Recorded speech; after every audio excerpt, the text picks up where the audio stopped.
Alright guys, I'm not really sure what I'm doing here. My name's Nath. Few people might know me as Asbo Fiesta. I don't really know that much about cars, but I figured I'd do a video of me massacring this head. I'm doing a lot of stuff that should be fun. So I haven't ported them. I've cleaned up the inlet ports and tidied up the exhaust ports. Mainly carbon removal. Got some shaping to do on there, on the dividers. So while that, I'm taking out all the imperfections in the combustion chamber, smoothing all that out and getting that to a nice smooth finish. And let's see if we can see on the camera. See how rough the turn is to the valves. Smoothing that up a bit as well. I will be enlarging the ports at some point, but I'll be working towards that in a nice steady pace. So this head's going on an St170 engine, and it's going to have a lot put through it. Ultimately, I'm going to blow it to bits, just for fucking shits and giggles. It is what it is, isn't it? You've got to have a laugh somehow. So I figured I'd just do a video of me just attacking it with Dremel, basically. Probably won't learn out, probably won't be that interesting, but you know, shits and giggles.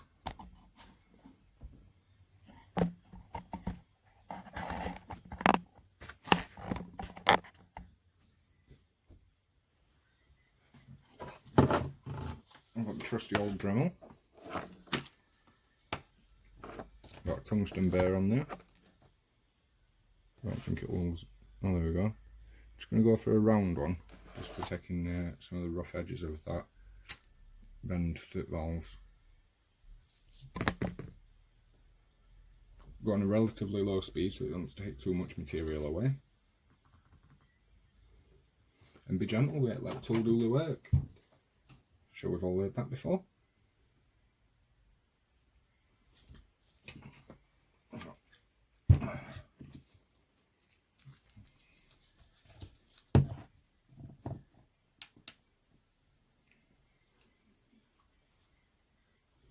Key is to not hit the valve seats. I'm going to recut all the seats and I'm considering bigger valves, so I'm not overly worried about that. Well, it's good practice to stay away from them. So I'm just going to give it a light going over and see what it looks like, basically.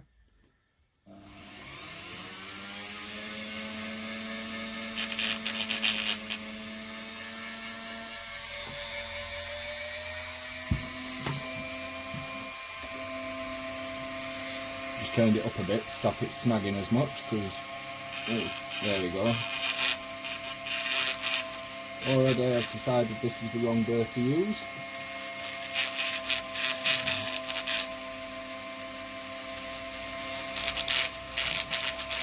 Yeah, definitely the wrong burr to use.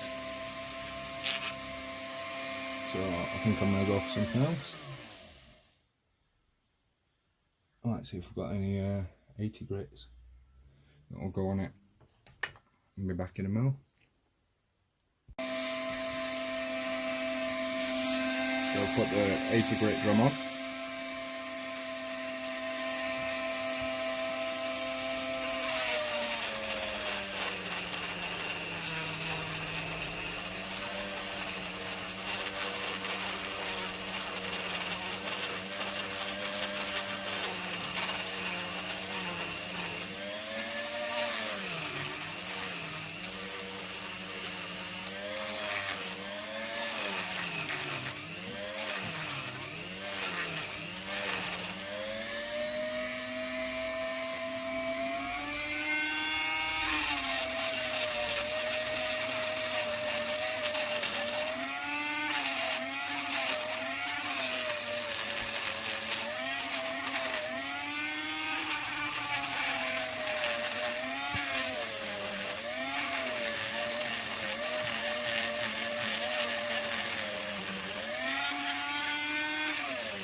Good job on recutting them valve seats.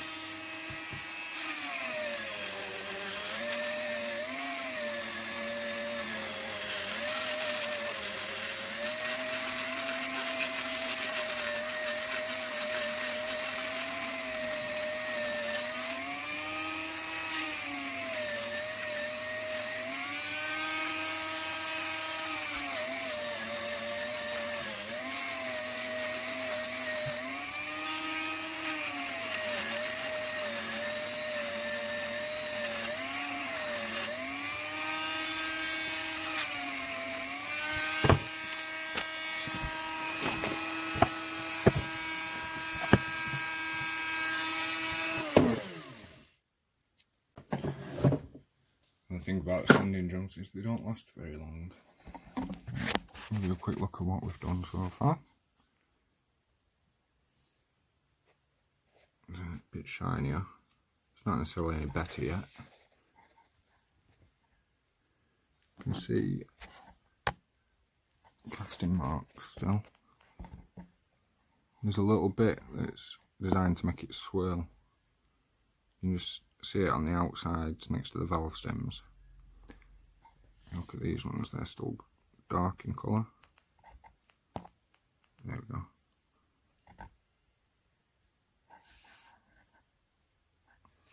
It's because my drum's too big to fit in. I swapped to a smaller drum for them areas. But I'm going to work across, get all 8 done with big drum, and then move on to the small drum for them little bits. Clean it all up and see what it looks like, and then take it from there.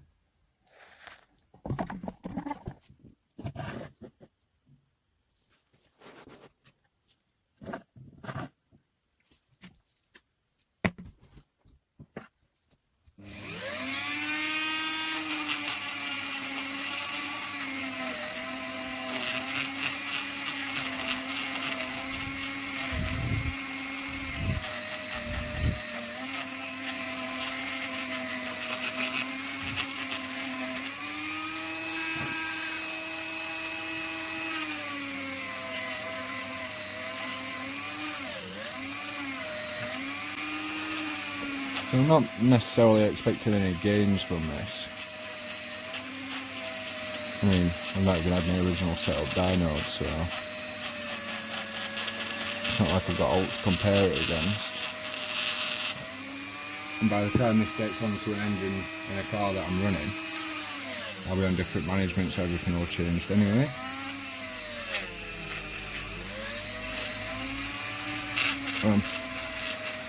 Mainly doing this for practice more than anything, see what I can learn through the process.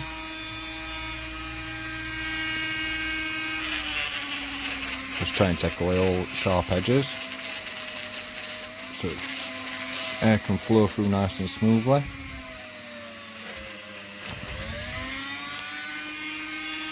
That's that bit where it drum don't fit. It's horrible casting marks in it.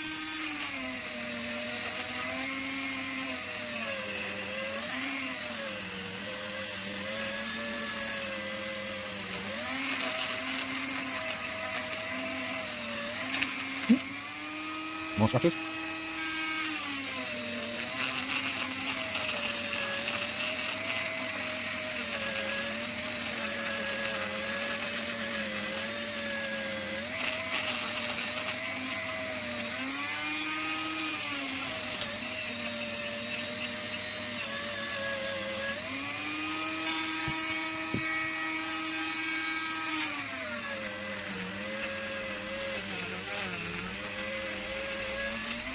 Quite relaxing doing this, nice and methodical.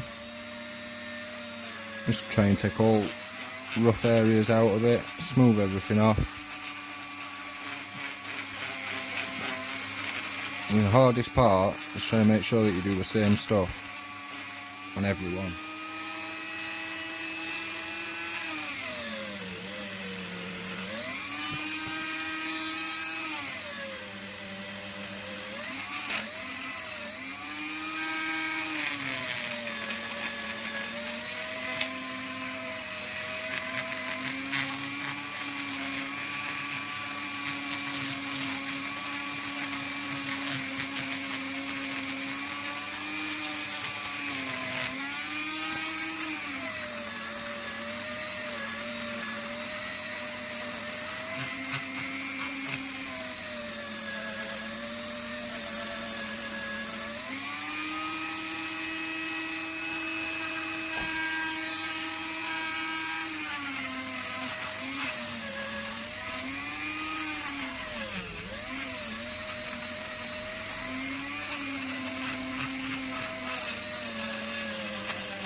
not decided how smooth I'm going with this yet.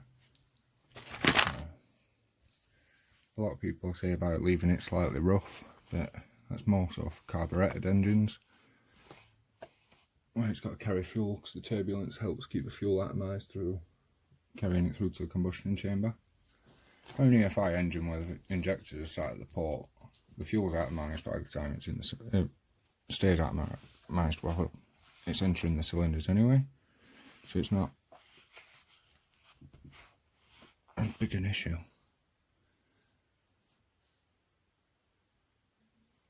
But, it's all an exercise, isn't it, for learning? I'm not particularly knowledgeable in these areas. Look how dirty them exhaust ports are. Build up there. See how black they are? They're all like that to start with. You see, we've got rid of most of the carving out of there.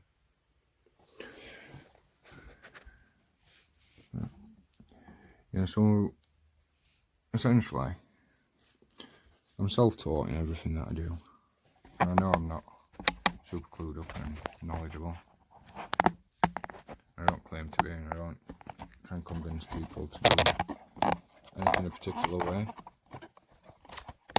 And as you heard earlier, I don't care if I blow my engine up. That's why I always keep spares, because I know that part of learning is catastrophic failure. If you're not ready to fail, you're not ready to learn.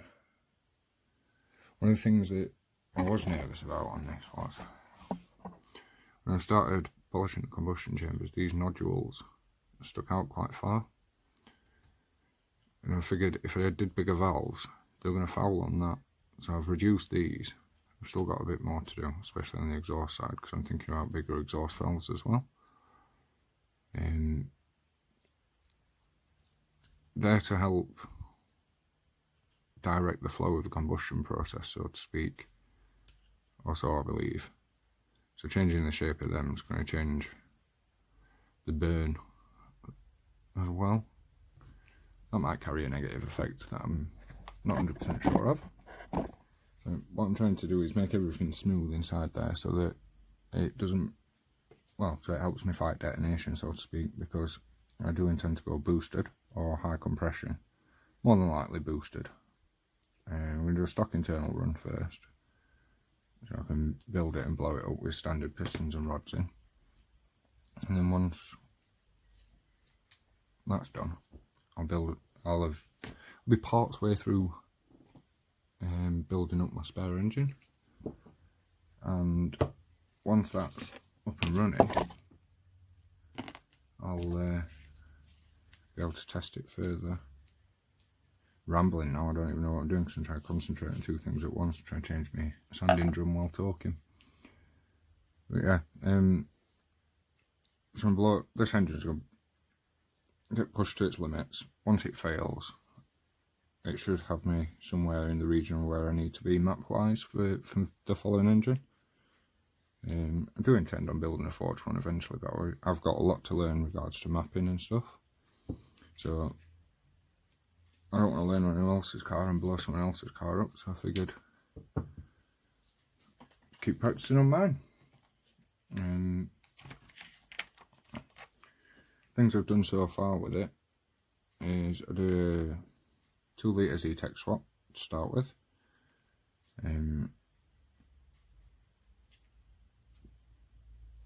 I did that on bike throttle bodies and made the standard ECU run all that. I was told by a lot of people that it wouldn't work and it'd blow up.